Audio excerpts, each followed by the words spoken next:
On a dusty stretch of land in Alamogordo, there's a whole facility dedicated to studying brackish groundwater. The space has a pretty lengthy name, the Brackish Groundwater National Desalination Research Facility. That's quite a mouthful, so most people call it Buggendorf. It was built over a decade ago to serve as a hub for researchers from all over the country. On a recent facility tour, Buggendorf staff showed off the site. There's a laboratory full of equipment that can transform brackish groundwater into fresh, clean water, the kind you could drink or sprinkle on crops, through a process known as desalination. There are 2 large evaporation ponds, more on that later, and long rows of a special desert shrub that sucks salt out of the soil. Desalination isn't new. Pei Xu teaches civil engineering at New Mexico State University. Brackish water desalination, that has been a mature technology for many years. So the technologies are there, but these technologies are challenged by a few technical and environmental issues. One of the biggest environmental issues is what to do with something called brine, the salty concentrate that gets left behind during the desalination process.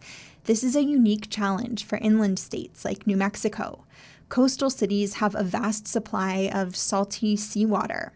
They convert that into drinking water, then inject the brine back into the ocean. That's not an option here. We have limited options for the brine disposal. So right now, one option is through the deep well injection, injected underground. Another, Xu says, is to discharge the brine into an evaporation pond, like the ones at Buggendorf.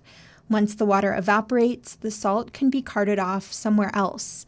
But these and other proposed options all have potentially negative environmental impacts, so Xu and other researchers are looking at ways to minimize the impacts. The concentrated disposal is a key component for us to consider.